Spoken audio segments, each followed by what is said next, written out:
Glória a Jesus. Ainda de pé, abra sua Bíblia. Na carta de Paulo aos Filipenses, capítulo 2.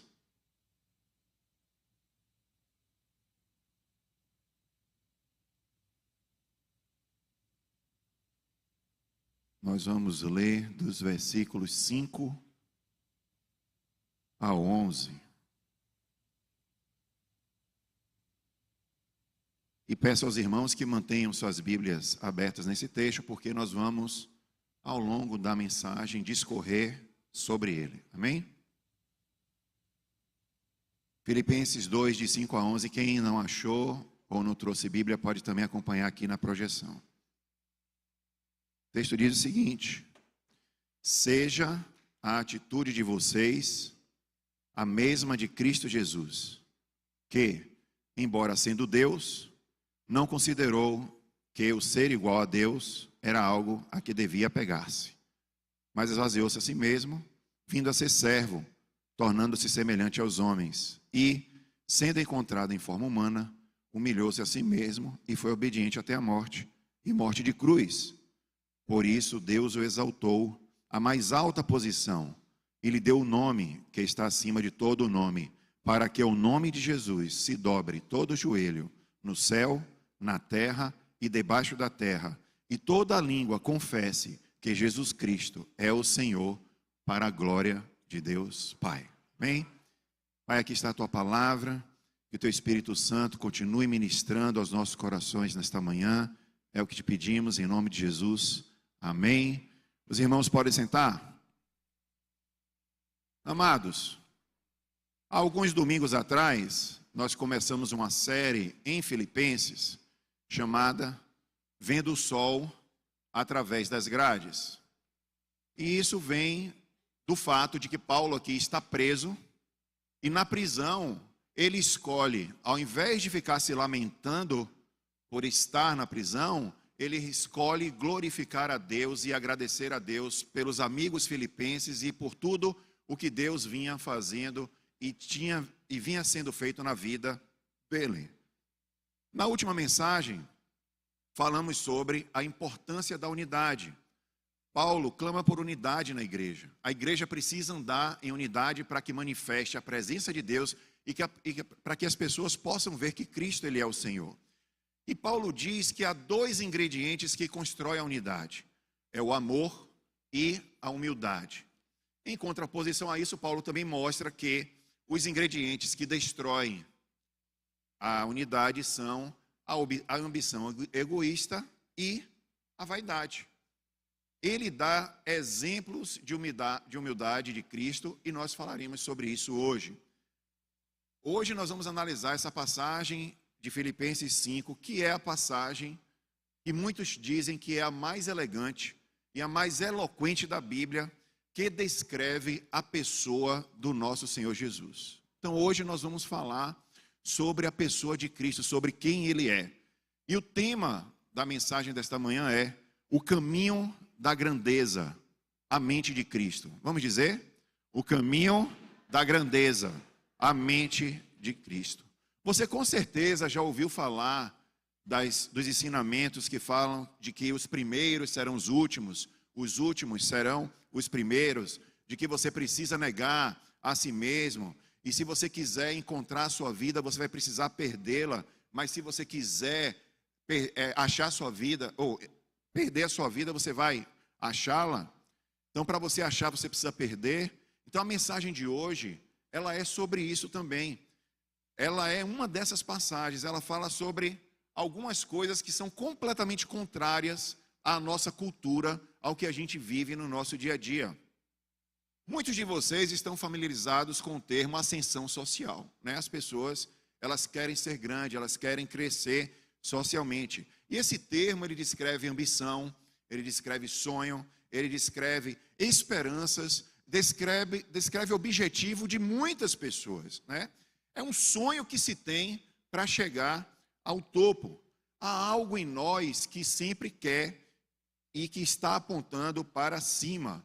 A gente sempre pensa, eu quero crescer, eu quero ser grande, eu quero ser maior.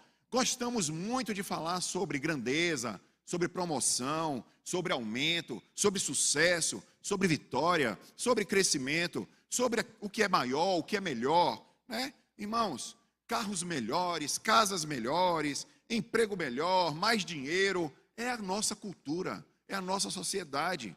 Mas quando você chega para alguém e começa a dizer coisas como rebaixamento, redução de cargo, declínio, perda, morte, nossa frequência cardíaca acelera e a nossa pressão arterial sobe e a gente não quer falar sobre esse tipo de assunto.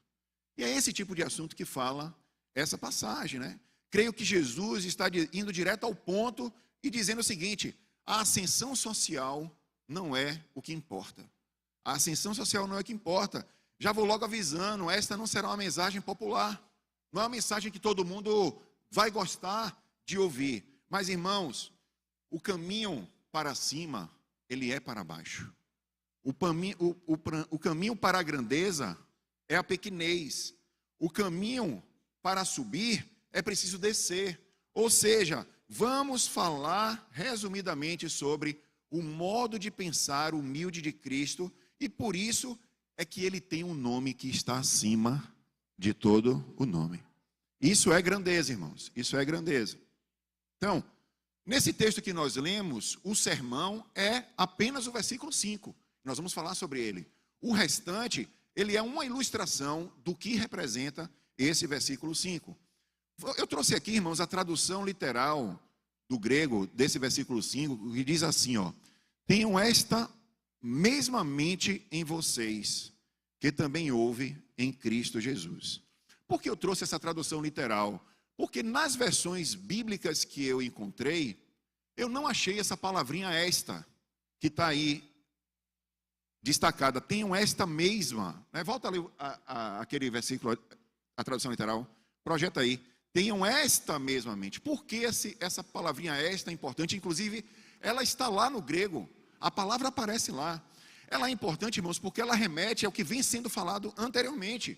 Para a gente entender quem é Jesus e o que é que esse texto vai dizer, a gente precisa entender o que vem antes e o que vem depois, para entender na plenitude quem é Jesus e como é a sua mente.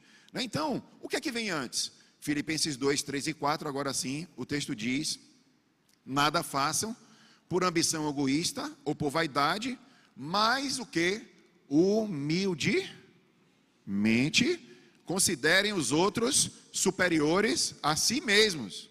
E continua: cada um cuide não somente dos seus interesses, mas também dos interesses dos outros. Portanto, o caminho da grandeza está ligado a este texto de versículos 3 e 4, que se liga diretamente ao segundo mandamento, irmãos. Ou seja, parafraseando o segundo mandamento com esse texto que nós acabamos de ler, é: cada um humildemente ame o outro como ama a si mesmo. Ou seja, cuidando somente não dos seus interesses, mas também dos interesses dos outros. E como é que Cristo fez isso? Como é que nós podemos fazer isso? É o que nós vamos ver a partir de agora. Este, irmãos, deve ser um dos versículos chaves da nossa vida. Nós temos que ter esse texto em mente, se possível decorado, mas ele tem que ser a marca do cristianismo, porque sem ele, nós não podemos dizer que nós somos cristãos. Sem entender quem é Cristo e sem buscar se parecer com ele, não há cristianismo, não há ser um pequeno cristão, não há como viver isso. Eu trouxe aqui também outras traduções do versículo 5, para a gente tentar extrair ao máximo o sentido desse texto. Na versão NVI, que foi a que lemos, diz: seja a atitude de vocês a mesma de Cristo Jesus. A palavra aqui é atitude. Na versão Nova Almeida atualizada diz: tenham entre vocês o quê? O mesmo modo de pensar de Cristo Jesus. Na Bíblia, a King James fala a mesma mente de Cristo, mesmo modo de pensar, a mesma mente de Cristo. E na outra versão, na SF diz: de sorte que haja entre vós o mesmo o quê? Sentimento. Então tem aí atitude, modo de pensar e tem sentimento. Irmãos, atitude, modo de pensar, sentimento, no grego, a palavra é porneo, que significa somente um sentimento ou uma atitude emocional. Não significa somente isso, mas envolve o quê? Uma maneira de pensar. Envolve o quê? Uma disposição mental consciente que tem que se expressar em ação, ela tem que se expressar em atitude. É por isso que tem diferentes traduções para tentar ao máximo pegar esse conceito grande do que está escrito aqui. É uma disposição mental consciente que se expressa em ações. Ou seja, é preciso que haja a prática para que a nossa atitude seja de fato a mesma de Cristo. Ou seja, não é só a mensagem ser boa, a mensagem precisa ser vivida. Não é só a palavra ser falada, a palavra precisa ser atuada, tem que ser executada. Quando há a ação, sim, aí sim nós podemos dizer que estamos buscando nos parecer com Jesus Cristo. Então, nesse contexto, irmãos, Paulo está dizendo que os cristãos devem cultivar a mentalidade, ou seja, a forma de pensar e agir, que houve em Cristo. Devem demonstrar o mesmo tipo de atitude que ele demonstrou. Irmãos, algumas semanas atrás eu estava conversando com o pastor Heraldo. O pastor Heraldo é aquele que colocou o chapéu aqui. Lembram dele, do chapéuzinho sertanejo? Eu tive o privilégio de almoçar com aquele homem de Deus que me impactou grandemente com sua história e com sua vida. Ele trouxe o chapéuzinho, quando ele levantou, ele disse: está faltando alguém nessa cadeira vazia, está faltando, lembram dele, né?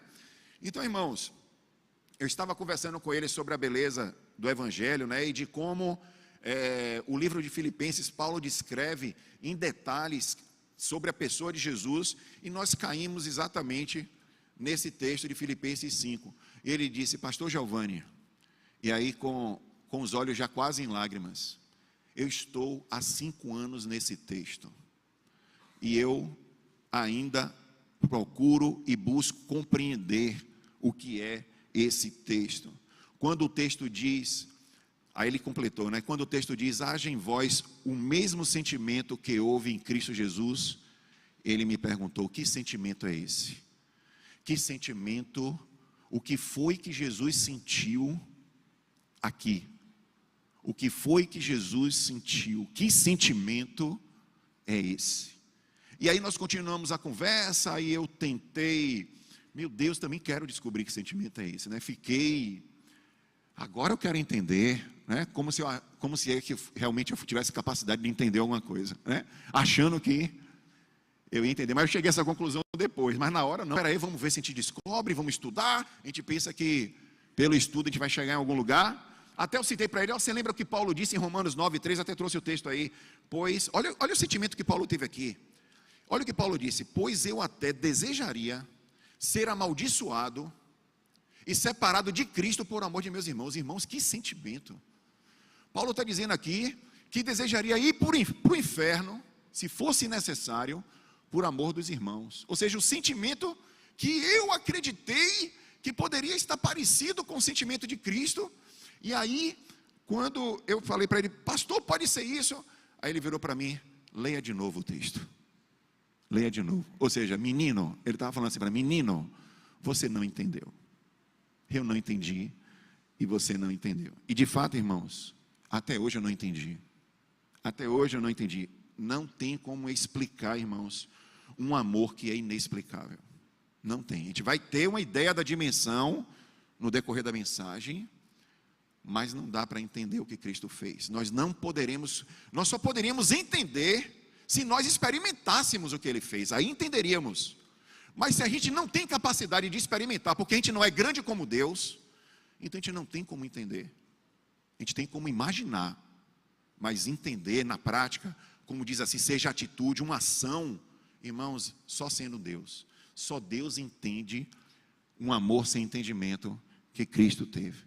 Então vamos seguir em frente. Eu nem de longe tenho a pretensão de expressar a totalidade da profundidade, mas vamos avançar em 2 movimentos que a gente vê aqui nesse texto. O primeiro movimento que a gente vê é a humilhação voluntária de Jesus. Ou seja, ele desce degraus. E depois a gente vê o movimento da exaltação, o movimento que coloca ele acima de todo o nome. Irmãos, esse texto ele é de fato poderoso. Nos versículos 5 e 8, nós estudaremos então, você está com a Bíblia aberta aí, acompanhe, a humilhação voluntária de Jesus. Jesus ele desceu voluntariamente, irmãos, do mais alto ponto da sua glória, do céu, ao porão da degradação humana. Ele estava no topo de um universo, cuja quantidade de galáxias é maior do que a quantidade de grãos de areia na Terra. Ele saiu desse topo, decidiu vestir uma toalha, como já ilustramos na mensagem anterior, e desceu até o fundo, irmãos. Aqui, esse pequeno trecho é o que nós podemos chamar de a grande descida de Jesus. O que cremos sobre Jesus? O que é que a Bíblia diz sobre quem é Jesus? Acredito, irmãos, que essa seja uma das melhores passagens para nos falar sobre quem Ele é. Jesus, ele desceu 5 degraus da escada do céu para a terra, e nós vamos ver esses 5 degraus. Então, dentro dessa humilhação voluntária, o primeiro degrau é: Jesus liberou seu controle sobre a sua posição celestial. O versículo 5, a parte B diz: embora sendo Deus, não considerou que o ser igual a Deus era algo que devia apegar-se. Observe, irmãos, que a Bíblia diz que Jesus era o quê? Deus. Aqui estamos falando de Deus. Ele não era um trainee, ele não era um estagiário, ele não era um Deus coadjuvante, ele era total e absolutamente coigual e coeterno com Deus Pai. Cremos que sempre houve Deus Pai, Deus Filho e Deus Espírito Santo. Jesus se tornou carne naquela manhã em Belém, mas ele não veio à existência naquele momento. Não foi ali quando ele nasceu. Ele sempre existiu. A Bíblia ensina, irmãos, que Jesus é pré-existente. Ele estava lá na criação. Ele falou e trouxe o universo à existência. Com sua palavra ele criou tudo. Ele não entrou simplesmente em cena ali em Belém. Não, ele é Deus. A Bíblia diz que Jesus não considerou essa igualdade com Deus algo que ele deveria explorar para si mesmo de forma egoísta. Não, ele abriu mão disso. Ele abriu mão. Como isso é diferente da natureza humana, irmãos? A natureza humana não quer abrir mão de nada. Quer sempre ganhar. A natureza humana, irmãos, se apega a algo. O mundo aí fora diz: você só vive uma vez, então agarre-se com todo entusiasmo a tudo que puder. A maioria de nós vai se identificar com o agarrador da Bíblia. Quem é o agarrador da Bíblia? Jacó. Irmão, Jacó.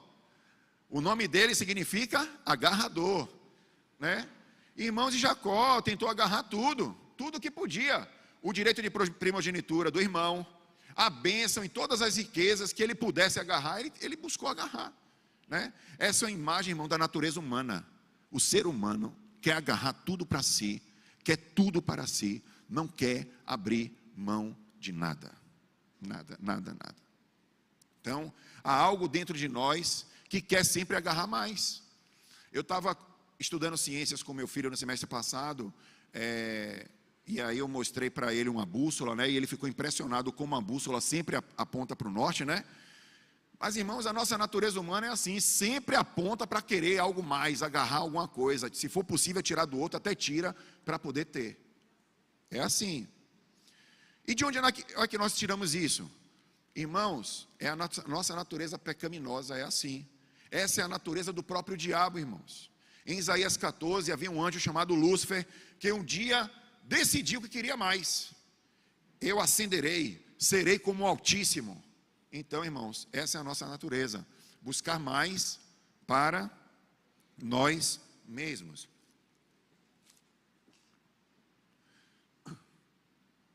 Você já aprendeu que às vezes na vida é preciso abrir mão de algumas coisas antes de realmente possuí-las? É ou não é? Sim ou não? Sim. Os pais de jovens e adolescentes aprendem uma lição muito dolorosa. De que forma? Quando ele tenta prender o adolescente, quando ele tenta prender aquele jovem, de repente o jovem escapole e não volta nunca mais. Mas quando ele começa a abrir mão, dando liberdade para a criança, para o jovem, para o adolescente, aquela abertura de maneira controlada, com certeza até o fim da vida, aquele pai, aquela mãe vai ter aquele jovem do lado, porque sabe que aquele pai ele é um parceiro no crescimento do filho e não um super protetor que não deixa o filho crescer. Irmãos, assim é a imagem, né? E qual é a lição aqui, para quem ainda não entendeu? É que pode haver algumas coisas na vida às quais você se apega com tanta força que, assim como o Senhor Jesus, você precisa soltar delas. Solte, irmãos. Deixe ir. Libere. Deixe Deus agir. Olha o que Jesus fez aqui. Jesus liberou o seu controle sobre a sua posição celestial. Esse foi o primeiro degrau que ele desceu. Você também precisa liberar o seu degrau. Segundo degrau da descida, Jesus esvaziou-se de seus direitos celestiais. Filipenses 2,7 a parte A diz, mas esvaziou-se o quê? A si mesmo. Irmãos, ele se esvaziou de seus direitos celestiais. A palavra grega aqui é kenosis, o significado é esvaziar, o significado é derramar. Jesus derramou, estava com ele e ele então derramou. Ele voluntariamente se esvaziou, é uma ação de derramar, de se esvaziar.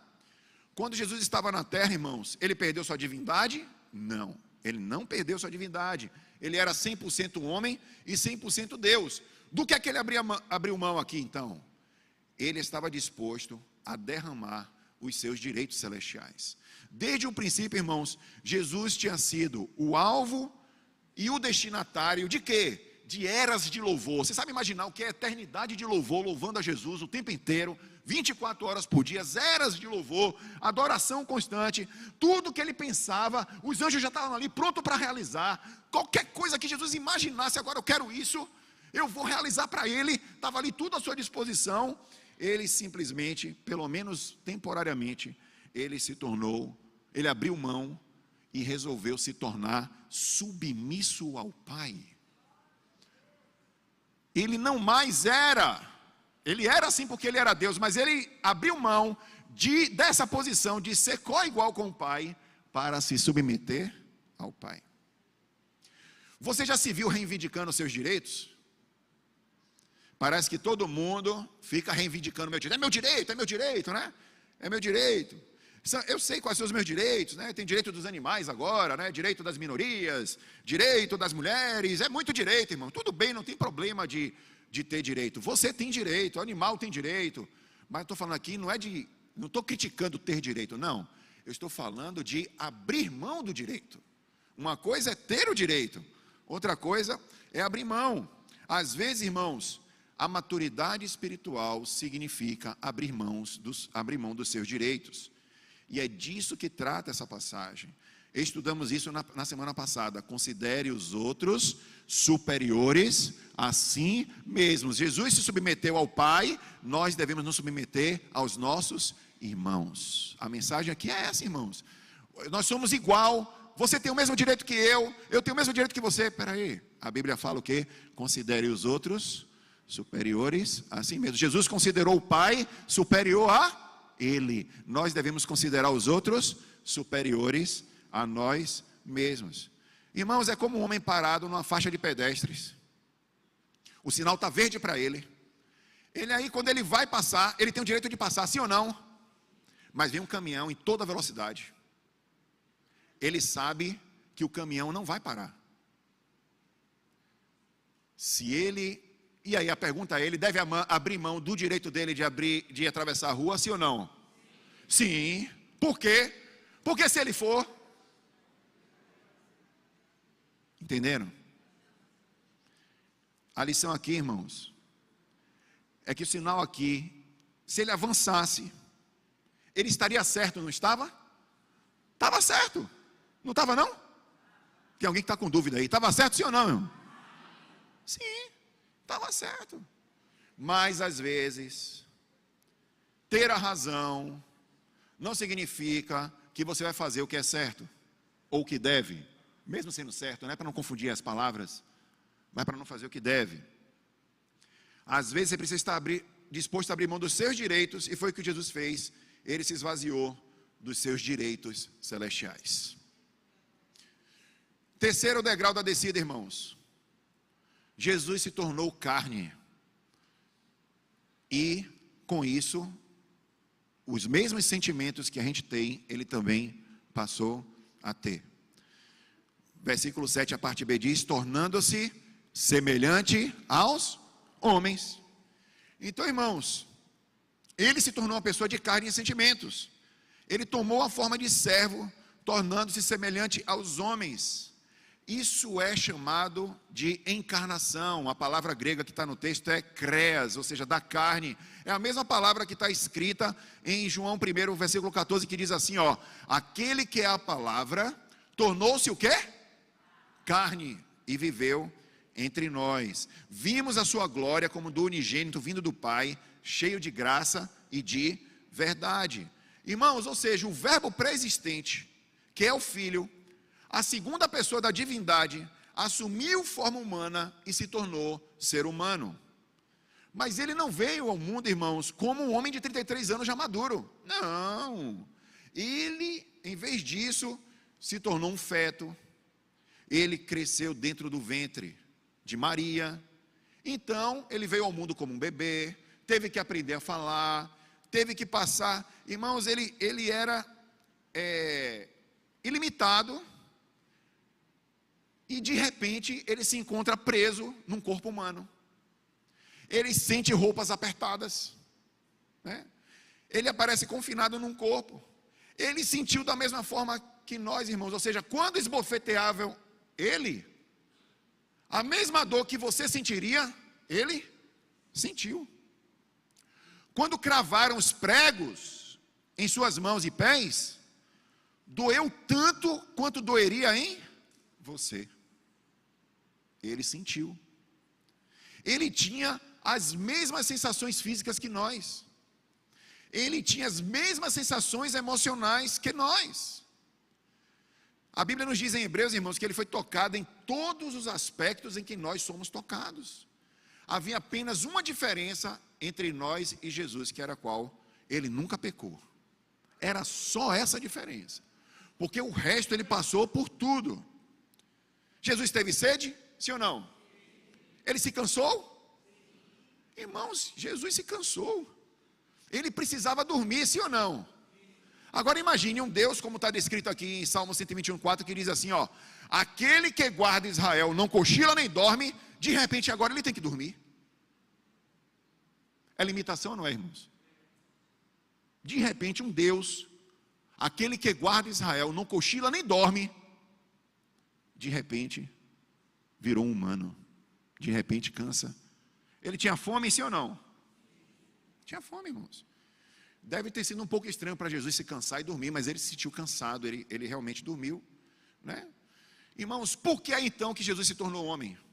Eu vou tentar explicar de uma maneira superficial. Tinha um garotinho que ele comprou um formigueiro. E ele ficou encantado com as formigas. Ele passou a amar.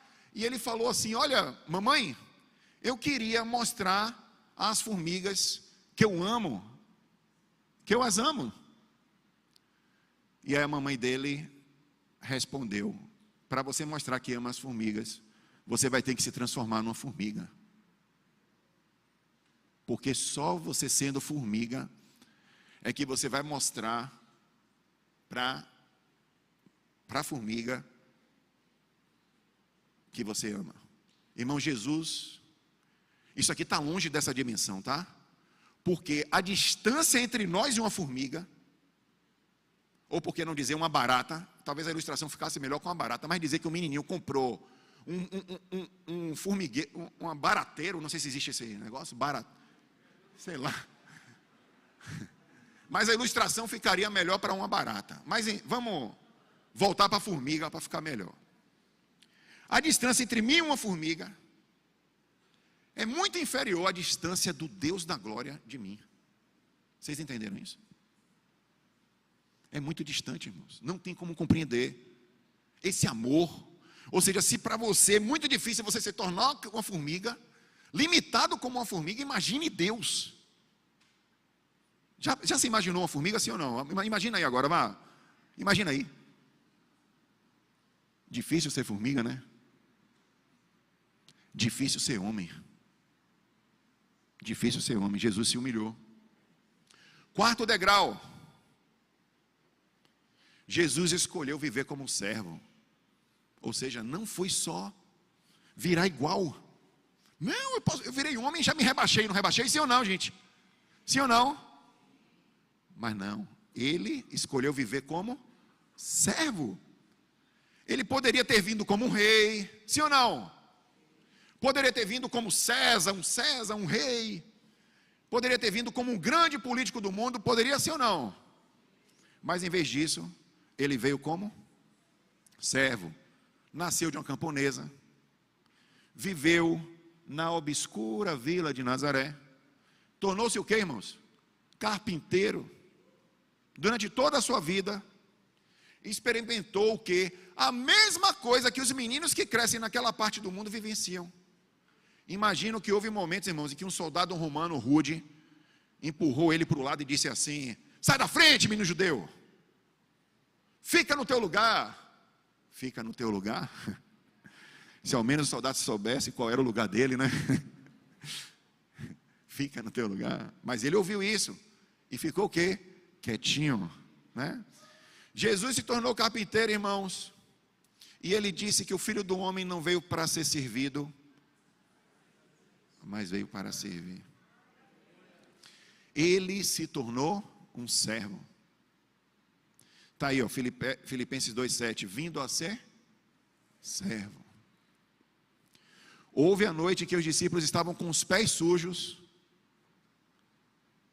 todos sujos e fedorentos, e Jesus foi quem se levantou, trocou de vestimenta, vestiu a toalha e foi lavar o quê? Os pés sujos dos discípulos. Por que ele fez isso? Porque ele era um servo. A melhor palavra que traduz para a gente o que é o amor, ágape, a palavra amor da Bíblia é servo. Quando você serve, você mostra que ama. Servir é a atitude que expressa o amor que você tem por alguém. A lição aqui para quem ainda está distraído é: se queremos verdadeiramente amar as pessoas, devemos lavar os seus pés. Devemos usar a toalha.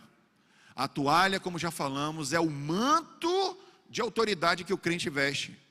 Cristo, ele se despiu de suas vestimentas para vesti-la, limparmos os pés sujos dos pecadores. Não é do crente não, é do pecador. Sejam pés tanto da igreja, pecador que está na igreja, e pecador que está fora da igreja. Mas Jesus veio para isso. Quinto degrau. Ele morreu como um criminoso. A morte maldita foi para ele. Versículo 8 diz: e sendo encontrado em forma humana, humilhou-se a si mesmo e foi obediente até a morte. E qual foi a morte? Morte de cruz, irmãos. Irmãos, por que isso aí é descer, pastor? Porque Jesus, ele é a vida. A morte é estranha para Deus. Morte é estranha. Então ele enfrentou a morte na cruz, irmãos. De um lado, Jesus estava, do outro lado estava a morte. Os dois se encararam, e Jesus disse: acerte-me agora mesmo. A morte disparou 3 pregos contra o Senhor Jesus e o matou. Mas Jesus fez isso de boa vontade, ele fez isso voluntariamente. Voluntariamente. A Bíblia diz que ele morreu a morte mais agonizante e dolorosa que o mundo já inventou. Foi a cruz. Uma cruz cruel.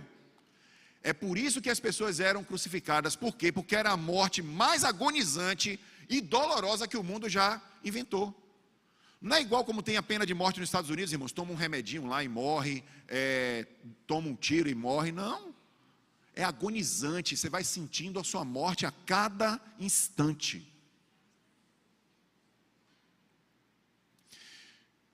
As pessoas eram crucificadas por isso, irmão. Porque para que a vergonha e a agonia pudessem se combinar e criar uma morte avassaladora, irmãos. Jesus morreu na cruz. Por quê? Pelos nossos pecados. Pelos seus pecados. Aquela cruz era para você. Aquela cruz era para mim. O Rei da Glória morreu no meu lugar e no seu lugar. Observe como ele desceu do mais alto ponto do céu ao porão da degradação humana. Ao porão. A lição aqui é que você deve abrir mão da sua vida para viver a vida de Cristo. A vida que Cristo tem para você. Isso é grandeza. Grandeza é viver para Cristo. É deixar a sua vida de lado e viver para Jesus. Então nós vimos o primeiro movimento. Qual é o movimento do texto? A descida. Agora o segundo movimento, que é a subida. Quando Jesus desceu os degraus, ele se levantou? Foi ele que se levantou? Foi Deus. Deus o levantou. Aqui, irmãos, não foi Cristo quem subiu degraus. Foi o próprio Deus quem levantou. Se você é o tipo de pessoa que diz: eu vou subir, eu vou subir, eu vou subir, Deus diz: não, você vai descer, você vai descer, você vai descer. A Bíblia diz que Deus resiste aos orgulhosos. Mas se você é do tipo de pessoa que está disposto a se humilhar diante de Deus, Deus o exaltará. Deus o exaltará. Agora, se a sua motivação em se humilhar é para estar no alto, é provável que Deus não o exalte. Mas se você se humilhar simplesmente para ser obediente a Deus e fazer o que a Bíblia diz, ter o mesmo modo de pensar, a mesma atitude de Cristo, obedecendo a isso, compreendendo a atitude, o pensamento, compreendendo o sentimento, porque esse é o pensamento de Cristo, é o que também está escrito em Romanos 15:5, que diz: ora, o Deus da paciência e da consolação lhes conceda o quê? O mesmo modo de pensar de uns para com os outros, segundo quem? Segundo Cristo Jesus. Então, se você se humilhar por obediência ao mesmo modo de pensar de Cristo, então Ele o exaltará. É por obediência. Você não vai se humilhar porque você quer ser exaltado. Você será exaltado se você se humilhar. É diferente. É diferente. Então, irmãos, Deus deu para Jesus a mais alta, a posição mais elevada. Olha o que diz o versículo 9: por isso, Deus o exaltou à mais alta posição. Isso é grandeza, irmãos. É grandeza, sim ou não? Qual é a posição que Jesus tem agora? À direita do Pai. A mais alta posição, irmãos. Jesus realmente morreu na cruz, irmãos. Foi colocado no túmulo, mas Deus o ressuscitou. Ele passou 40 dias diante de seus discípulos e depois ele ascendeu aos céus. Se na terra foi uma despedida triste, irmãos, no céu foi um dia de glória, hein? Imagine, o Pai recebeu e hoje ele está à direita do Pai. Como é que vocês acham que os anjos devem ter reagido quando Jesus chegou? Olha ele de volta, olha ele aqui. Como você acha que Deus Pai deve ter reagido quando o Senhor Jesus ascendeu de volta ao céu? Como? Ele devolveu a Jesus a sua posição de direito. Devolveu. Não só isso, ele colocou Jesus com o nome que está acima de todo o nome. Irmãos, o Pai deve ter dito assim: que feridas são essas em suas mãos? Né? E Jesus disse: essas foram as feridas que eu fui ferido na casa dos meus amigos. Meus amigos me feriram.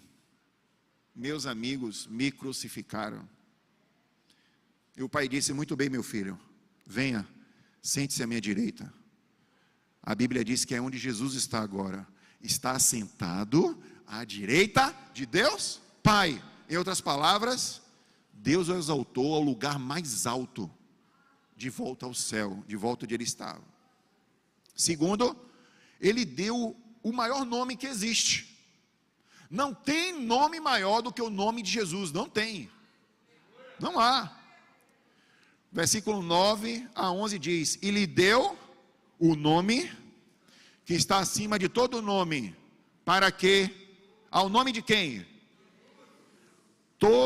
Se dobre todo joelho, no céu, na terra e debaixo da terra, e toda língua confesse que Jesus Cristo é o Senhor, para a glória de Deus Pai.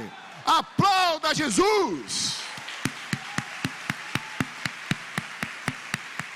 Aleluia. Ei. Ei.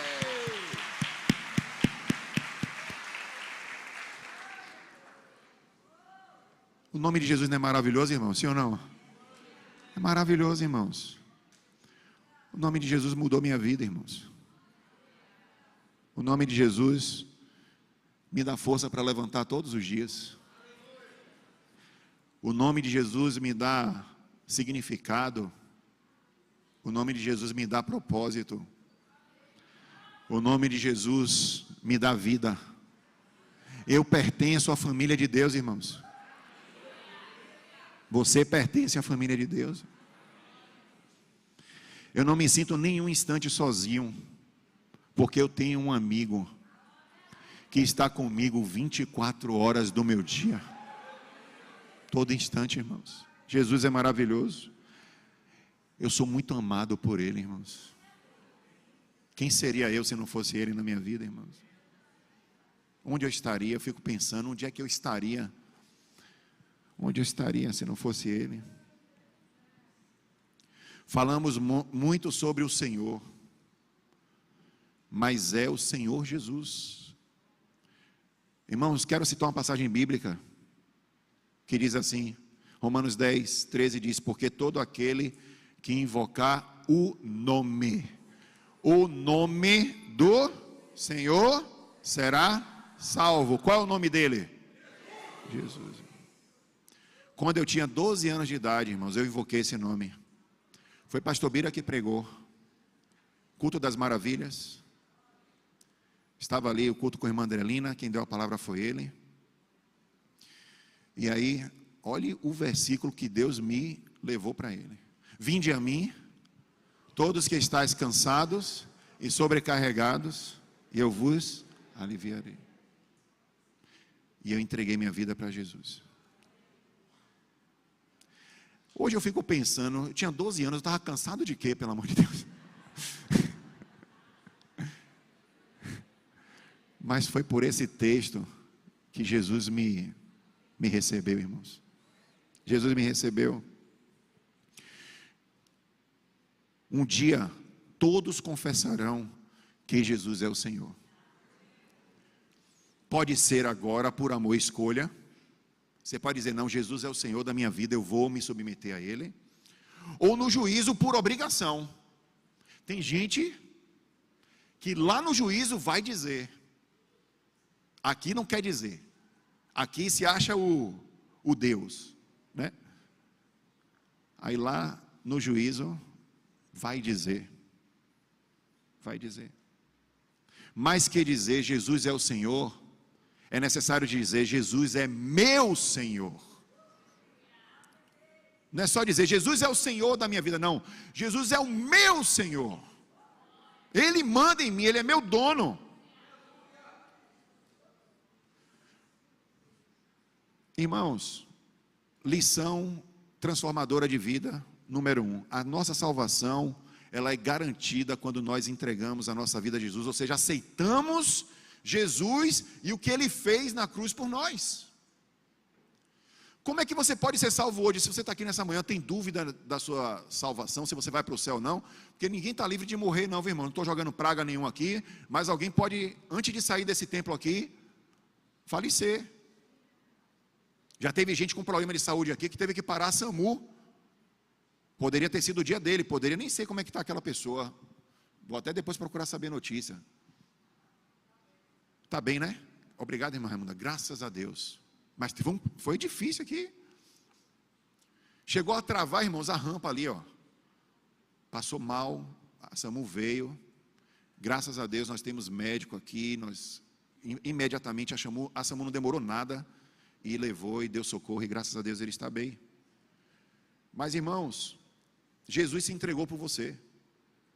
Ele deu a própria vida dele por você, irmãos. Foi Deus Pai quem o ressuscitou, mas ele morreu crendo que Deus o ressuscitaria, como Abraão creu que Isaac seria ressuscitado. Se Deus Pai não fosse fiel à palavra dele, poderia não ter ressuscitado Jesus, mas como Deus Pai é fiel, Deus Pai ressuscitou Jesus. Mas Jesus morreu de fato, não como Deus, irmãos, porque é impossível Deus morrer. Quando diz assim, Deus morreu, não existe isso. Deus é vida, Deus vive eternamente.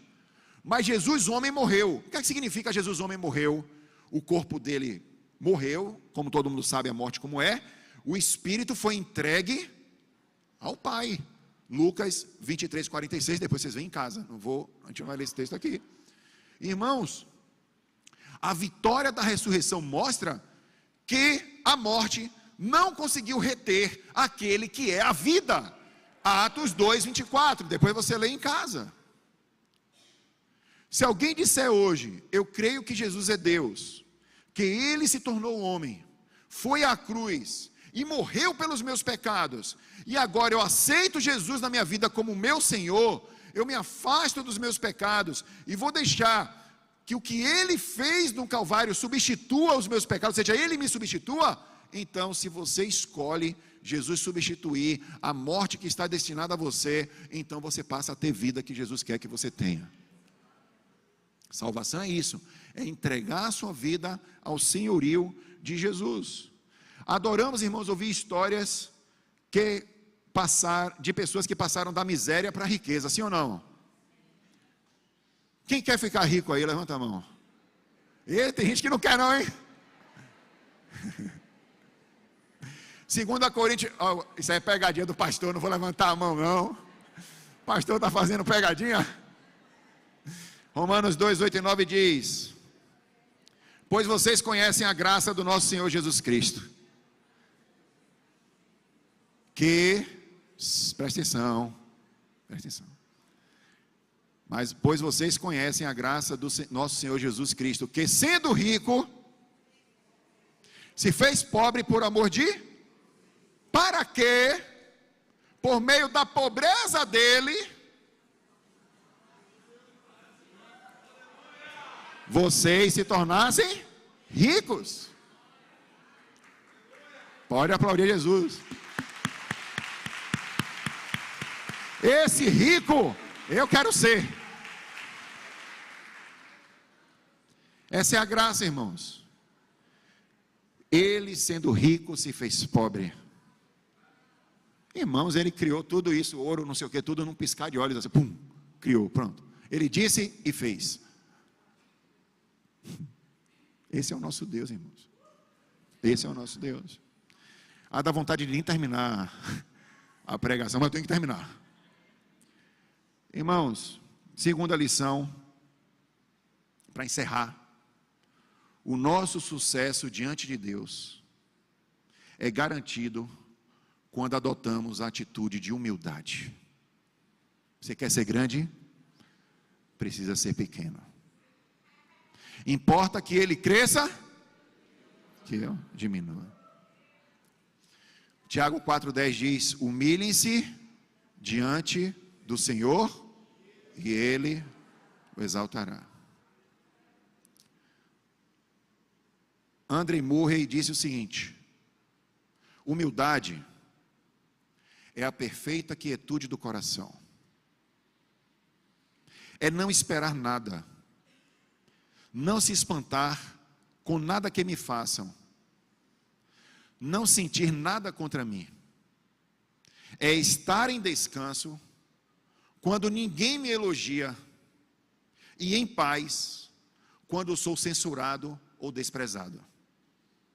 É ter um lar abençoado no Senhor, onde possa entrar e fechar a porta, ajoelhar-me diante do meu Pai em secreto, e estar em paz como em um profundo mar de calma, quando tudo ao redor e acima é problema. Está a maior confusão, você vai lá quieto, entra no seu lar, vê que tem uma família abençoada, coloca seu joelho no chão e ora, e ora. Isso é que é humildade, irmãos. E a Bíblia diz, é preciso que você diminua para que ele cresça. Não sei quanto a você, irmãos, mas quanto a mim e a minha casa, nós vivemos lá embaixo, nos pés de Cristo, entregando ao Senhor, porque o caminho da grandeza é descer, é descer, é descer. Seja grande nesta manhã, meu irmão, desça, desça, se renda a Jesus, se renda a Jesus, e Deus o ressuscitará. Vamos ficar em pé.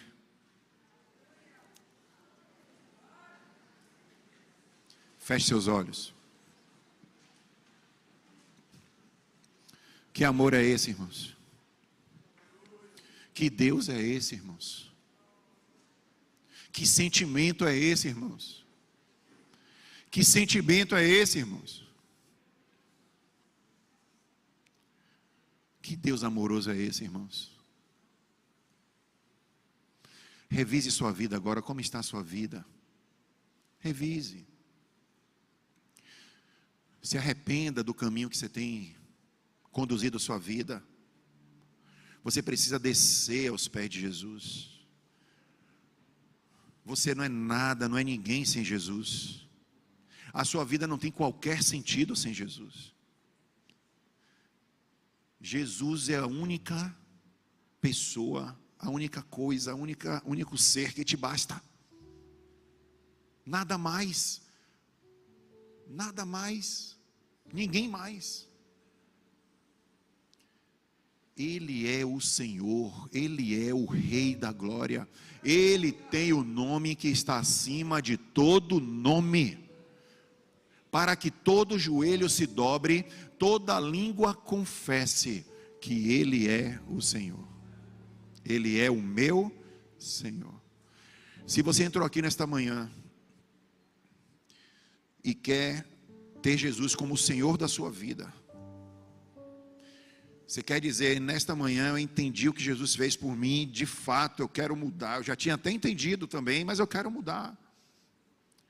Eu vou fazer uma oração como se eu fosse você, e você vai escolher se render a Jesus nessa hora. Ore assim comigo: Senhor Jesus, nesta manhã, eu me arrependo dos meus pecados, eu entrego minha vida ao Senhor, e te faço agora no meu coração Senhor da minha vida.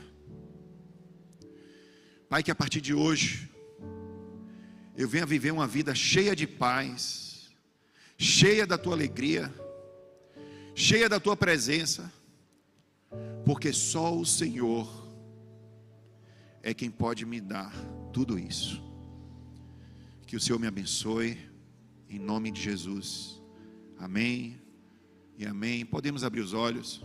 Se você fez essa oração com sinceridade, aí mesmo no seu lugar, só levante sua mão, quero conhecer você, levante bem alto. Deus te abençoe. Mais alguém fez? Deus te abençoe, Deus te abençoe, Deus te abençoe, Deus te abençoe. Mais alguém fez? Quem mais? Deus te abençoe, Deus te abençoe. Levanta a mão aqui, alguém fez aqui? Essa oração, Deus te abençoe ali. Mais alguém aqui na galeria lá em cima, Deus te abençoe, Deus te abençoe. Mais alguém fez essa oração? Quem mais fez? Pode levantar alto, quem eu não vi ainda. Lá, Deus te abençoe. Isso aí, meu irmão. Muita gente entregou a vida para Jesus. Eu quero orar por vocês, eu quero abençoar vocês. Então eu queria que você saísse agora do seu lugar, venha aqui na frente, e nós vamos orar por vocês. Saia, pode descer. Quem está na galeria eu espero, desça. Quem levantou a mão aqui, vem à frente.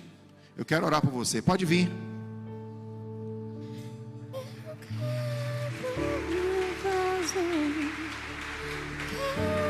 Aleluia. Pode vir. Aos pés do meu amado, eu quebro meu vaso, quebro meu vaso aos teus pés. Pode vir, venha. Aos pés do meu Deus abençoe sua vida. Deus abençoe. Irmãos, não tem como resistir a uma palavra dessa. Não tem. Não podemos ser tão duros com Deus tão bom assim. Não tem como. Se você fez essa oração, saia do seu lugar, vem aqui na frente. aos pés do meu amado, e eu quebro meu vaso. Deus te abençoe. Eu quebro meu vaso. Mais alguém? Aos pés do meu Já vieram todos? Fechem os olhos de vocês, nós vamos orar agora. Pai, em nome de Jesus, nós invocamos o nome que está acima de todo nome, o nome de Jesus. Aqui estão vidas que estão invocando o seu nome e dizendo: Jesus, tu és a partir de hoje o meu dono, o Senhor da minha vida. Pai, em nome de Jesus, toma essas vidas em tuas mãos, Pai.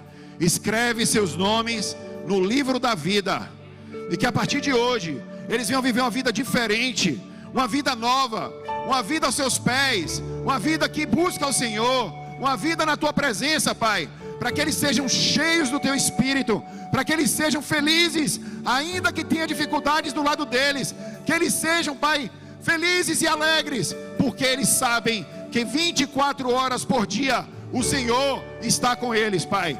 Nós, como igreja de Cristo, os abençoamos em nome de Jesus. Amém e amém. Aplauda Jesus. Ó, quem vai? Pronto, a irmã aqui, ó, levantou a mão. Olhem para ela aí. Vocês vão sair com ela. Ela vai dar um presente para vocês e já continuamos o culto com vocês aqui. Amém? Podem segui-la. Deus abençoe. Aplauda Jesus.